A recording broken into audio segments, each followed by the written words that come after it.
Welcome, listener. You've stumbled upon the Unexpected Podcast. Whether you're meant to be here or not, you might want to prepare yourself for a world of stories you won't hear anywhere else. They are, after all, quite unexpected.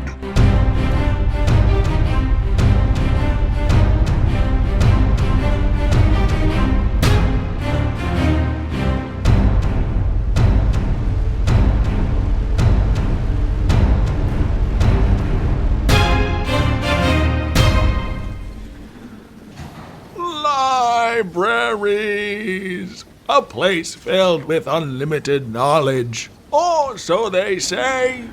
Many humans around the planet go to libraries to check out books for their friends, families, and lovers. But what if libraries aren't a place to read and relax? What if instead they turn out to be nothing more than diabolical death traps? As one poor young woman is about to find out when someone is shushed at this particular library. It's forever. Can she read between the lines, or will she merely end up as a footnote in a murderous plot? I bring to you now the page-turning thriller of DIEbrary.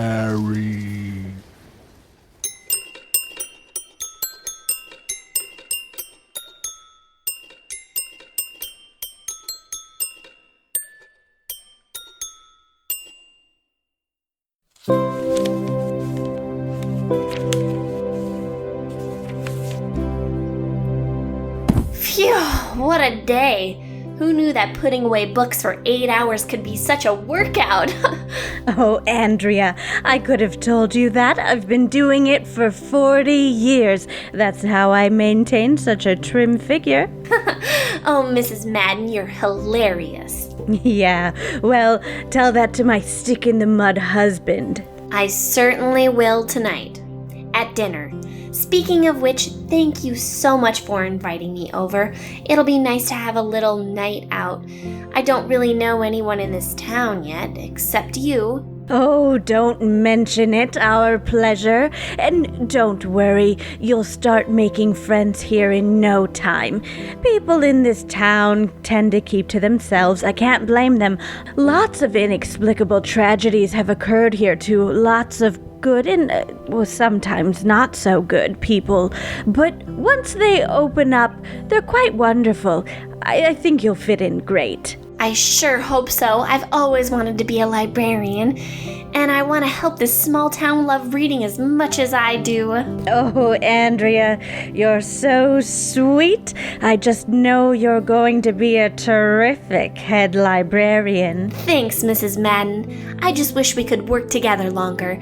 But as we both know, you're retiring tomorrow. Oh, don't you worry about that.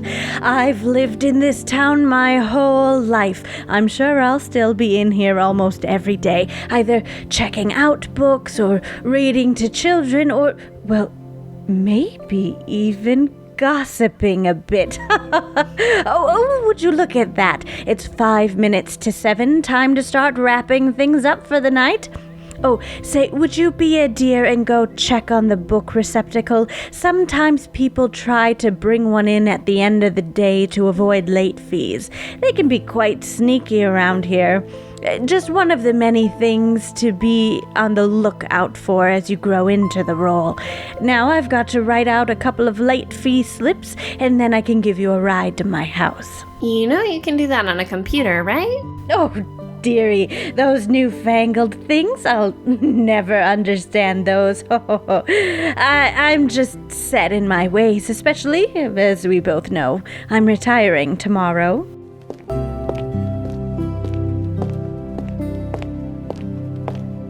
Okay, let's see.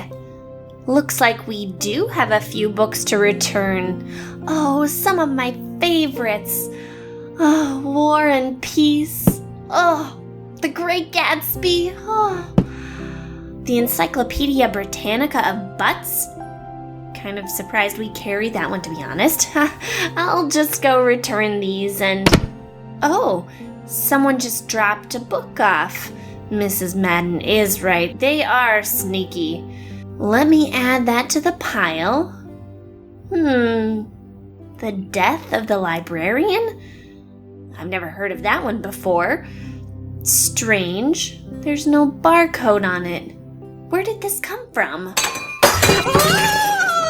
Oh no! That's Mrs. Madden! Mrs. Madden, are you okay? Mrs. Madden! Oh, how did all these books fall on you? You're covered in them! All told, there's like 150 books on you. How am I supposed to get you out from under these books?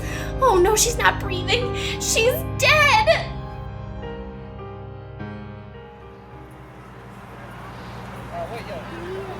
And that's how you found her? Under a giant pile of books. 150 of them, you said. Give or take a couple, and yeah, I ran over as fast as I could, but I was too late. And you're sure no one else was in here with you? Positive. Mr. Reeby was the last one in here, and he left just after 5. I see. Well, as far as I can tell, what we have here is a bona fide accident. An accident? Yeah, big stack of books fell on an old broad and conked her on the head. Happens every day. I've never heard of that, and I went to school for library science for 8 years. I also have no idea where those books even fell from. She was just at the desk, in the middle of the room, far from any dangerously large stacks of unshelved books. Yeah, well, I'm a cop. I've seen lots of things in my line of work. We have one guy in our jail who claims a naked pilgrim murdered his family on Thanksgiving. Wow. I guess it's just so tragic. After all, she was only 1 day away from retirement. Yeah, well, nobody said being a librarian was a safe job, you know? Nobody. I've heard people say that before. Quite a few, actually. But I get what you mean. I really do. All right, I guess that's it. As deputy of this small town, as well as former mayor, current barber, and backup garbage man, I officially deputize you as head librarian. What? But it's my first day on the job. I can't be head librarian. I'm in way over my head. Listen, nobody asked for this, okay? A woman died on my watch. You know how that makes me feel? Like a big, dumb, stupid jerk, and that's what.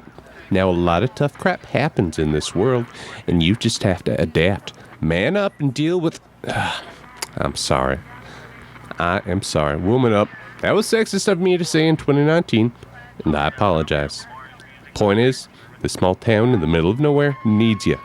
Now, place your hand on this Bible and swear that you're the new librarian. That's not a Bible. That's a copy of The Secret. I know. Leonard Kulzer checked out the last copy of the Bible. He's had it since 1997. All right. I swear to accept the role as the head librarian, and I promise that no one will ever die in this library again. And also to check out books to people when they need them. Hey, everybody, be quiet. There are people trying to read. Come on now, stop running. Hey, put that coat rack back, Denny. That is public property. Phyllis, please use a bookmark and stop folding the corners. Wait a second, is that a stink bomb? No, I can't take this. Oh, I tried my best, in fact. Oh, Mrs. Madden, how did you do it? How did you do this for 40 years? I'm just not cut out to be a head librarian. I'm a failure. Excuse me, miss. I'm trying to find a book. Oh, okay, sure, Leonard.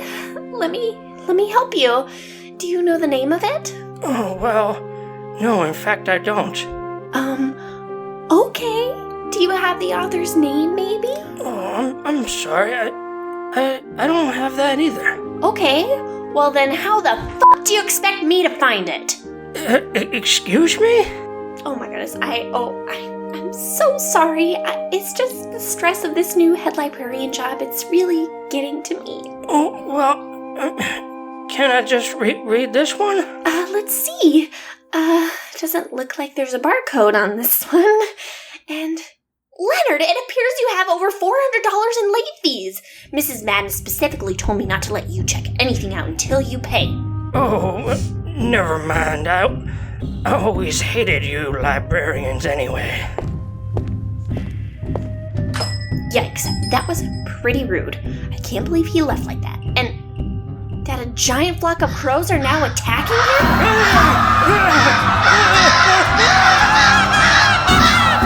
Oh no, he's dead! The giant flock of crows killed him! Wait. This book title, Flock of Fear, Murdered by the Murder. Is this for real? Oh, what a day. After this bath, I'm gonna call up Mom and Dad and tell them I'm a failure. If I'm lucky, they'll let me move back in. I can go to dental assistant school just how they wanted. Huh? Who could be at my door at this time of night? This is gonna be rather inconvenient now that I'm wearing nothing but a slightly revealing towel. Hello, who's there? It's me, Brian. Brian the cop. I need to talk to you about something very important. Brian, what are you doing here? I don't think Mrs. Madden's death was an accident. In fact, I know it wasn't. Wait, you do? Because I think so too. Yeah, it's... Oh my, I just noticed you're only wearing a towel, and it's slightly revealing. Oh my gosh, I'm so embarrassed. I'll go put some clothes on. No, wait, this is important. We brought in a forensics unit, and they determined that due to the trajectory of the angle, the velocity at which the books drop from the shelf, and the reciprocating motion, there is no possible way they fell on their own. What are you saying? Andrea, this was no accident. Someone or someone's killed Mrs. Madden. Oh my gosh! Andrea, your towel. Oh no! I'm completely naked now. I better cover myself. No. Wait. Wait? For what? Brian, what do you mean? Andrea, I love you. You... do? Yeah. From the moment I met you. When you first said, I ran over as fast as I could, but it was too late. It was like electricity. Like I was being shocked with a taser gun. To the heart. I felt it too, Brian. And I love you too. Let's make love then. Where? I don't really have any furniture. I just moved here after all. Over there. On that beanbag chair you probably bought in freshman year of college. Yes, let's. But be gentle. It's my first time. Ever. Well, except for my high school boyfriend, Darren. And Tim in the Taco Mart bathroom one time. Mm-hmm. And then there was that one time where I drank too much and played hide and seek with my second cousin Chris, who... Oh, Say no more. I will be gentle, Andrea, for your first time. Here we go. Oh, yes. Oh, Chris, I mean Brian. Yeah, the cop. Yes, Just it feels so good. my nightstick. My knees don't go that way. Yes. Wow. I never knew it could be like that. Me neither. You're incredible, babe. I hope this moment lasts forever. What the f***? What kind of maniac rings a bell at this hour of the evening? I'll go get the door. Hold on. Just to be safe, I better grab my gun. Who's there? No one. Just a book. Let me look at it. Strange. It's called A Bus Full of Flaming Children. Who would ever write such a horrible thing?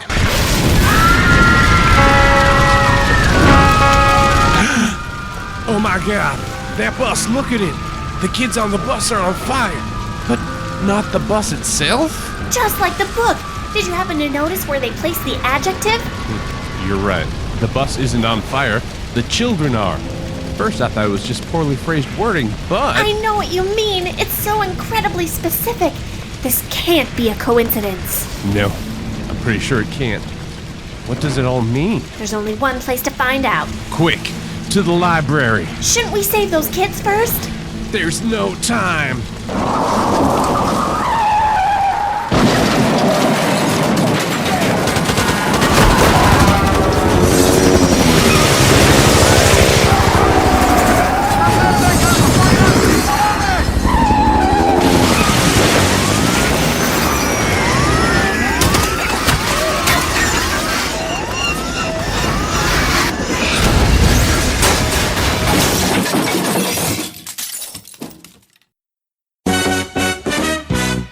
The Unexpected Storytelling Podcast will return after a short word from our sponsors. Bob, I'm home. Wait, what is that? What do you mean? That thing over there. A VCR? No, that thing next to it. Oh, the plastic bookshelf? Yeah, how could you? What do you mean? I just got it today. You monster! You know a plastic bookshelf killed my father. I thought he had, bladder cancer. Yeah, that he got from a plastic bookshelf. Oh, you're right. I forgot. I'll just return it. I still got the receipt. It's too late. Here, sign this. What is it? It's divorce papers. What? Connie, I'm sorry. Goodbye, Bob. You know, I really thought we had something special. Don't worry. Kids are in the car. I'm taking them with me and starting a new life. But we never had any kids. I mean, you know I'm impotent. That I'm sensitive about it. Dim Self-Store. The only thing we promise is that you won't die from bladder cancer if you buy one of our bookshelves. We now return you to your tale here on the Unexpected Podcast. Here we are, the public library, a sacred place set up by the world's greatest society for children to learn, homeless people to watch porn, and now, sadly, where people go to die. If there's anyone in here, show yourself, now! Hold on, Andrea. We could be falling right into their trap. I'm not scared of them. In fact, I'm tired of being pushed around. Now gimme that gun. Okay, here you go. Wait a second. I need this. Fine. Doesn't look like there's anyone here. Now let's check the computer. I'm sure there has to be something we can use to figure out who's behind this. Time for some serious research.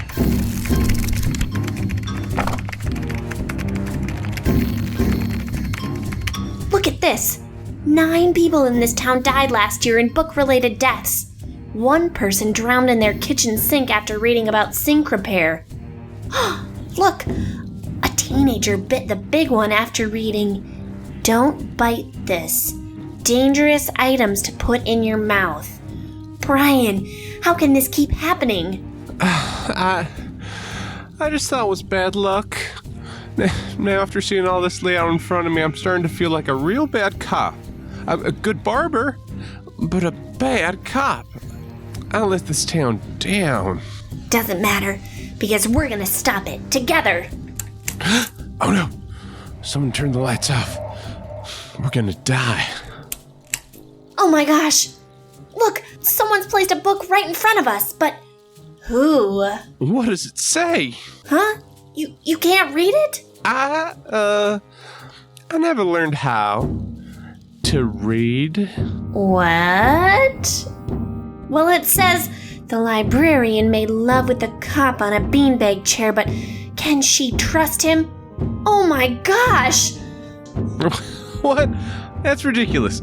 Of course you can trust me. Brian, I don't know. It's so specific. Andrea, come on. I love you, remember? In fact, I was waiting for the right moment to do this, but I can't wait any longer. Why are you getting down on one knee? Andrea, what's your last name? Kaplan. Andrea Kaplan. Will you marry me? But the book... No, I can't, Brian. This is not the time or the place. Uh-huh. I see. Oh no! The lights! Look, another book! What is it? Don't marry Brian the cop. He'll kill you. Dead. Oh no! He'll kill me? books are lies. Brian, you just shot a book! I'm sick of this. The killer is in here, and I'm gonna find them. If I can't, then I might as well go back to selling shoes. Now you stay here. No, don't go there!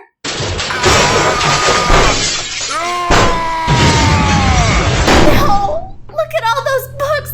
There's at least 75 of them on Brian, not as many as before, but still a disturbing amount of books are now on his body.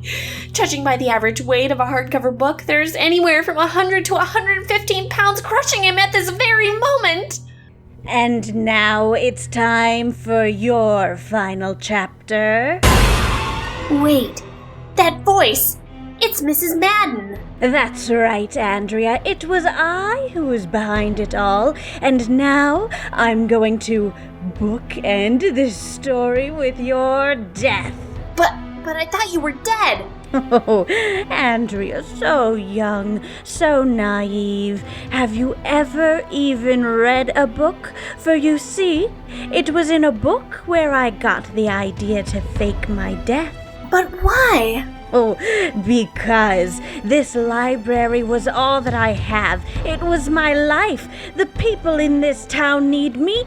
It was up to me to punish them for their sins, set them straight with things like late book returns. As far as my retirement, well, let's just say it wasn't voluntary. I was being replaced. After 40 years, I was put out to pasture in favor of a hot, young, sexy librarian who likes to show off her body. You could say it's exactly like the book The Great Gatsby, where Larry Gatsby was replaced as the CEO of his multi-billion-dollar sock factory by a time-traveling communist robot. Did you actually read that book?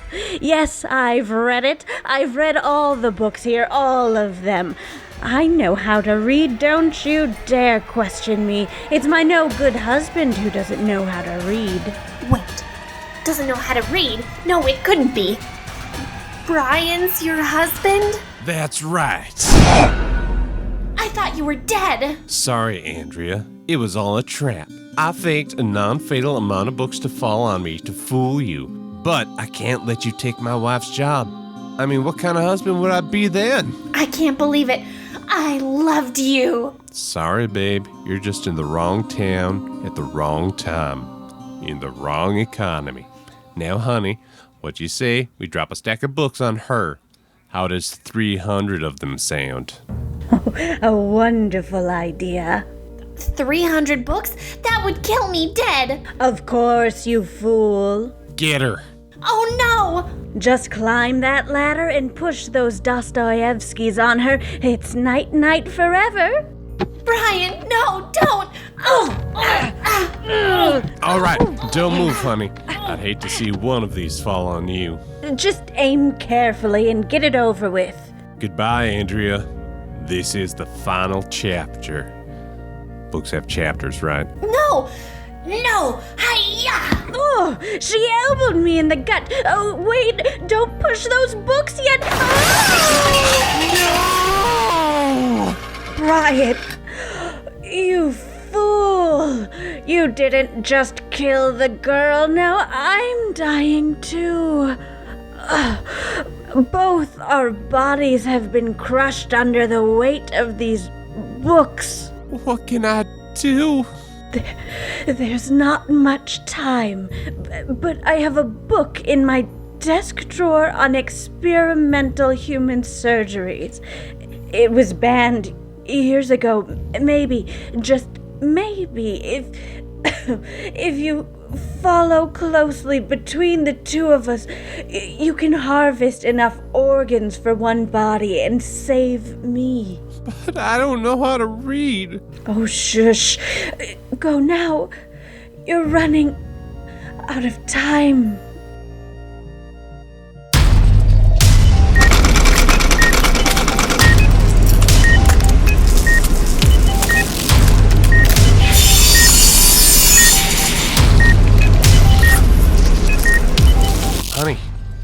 Honey, can you hear me? I can. I'm still alive, Brian. You did it. It's a miracle. But why can't I see? That's because you have pants covering your face. Pants? On my face? Well, between both of your crushed bodies and my poor reading ability, I did what I could, and I sewed you To my butt. What? No. No. Oh, what book did you use? Looks like he screwed up and grabbed the Encyclopedia Britannica of butts. I don't like it any more than you. But in order to survive, we're sharing everything. Forever. And it's best not to think about how we're going to go to the bathroom. Oh, I can't believe it. This is the rest of my life as a head on a butt. So we beat on, butts against the current, borne back ceaselessly into the past.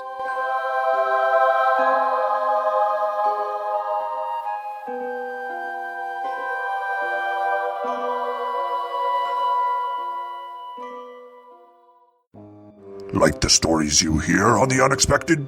Consider sharing our show with family and friends, along with any strangers you come across. Provide a little something unexpected to someone else's day. You can find and subscribe to our show on iTunes, Google Play, or anywhere else you stream your podcasts. We're on social media, on Unexpected Show on Twitter, and The Unexpected Podcast on Facebook. You can also find out what we're up to on our website, www.theunexpectedpodcast.com. Thank you for listening. Now let's get back to our bone-chilling tale. It was the best of times. It was the death of times. You know, I used to think Andrea was never going to get ahead in life until she had one sewed to her bottom. It seems she'll now have to spend her life as the butt of every joke. Now let's close this latest chapter. Just don't be late to our next story time. Or the fee could be your head.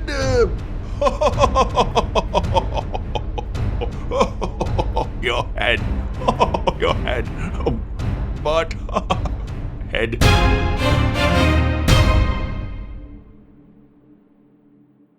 The Unexpected Storytelling Podcast is written, produced, and directed by Andrew Soucek and Erik Bergstrom.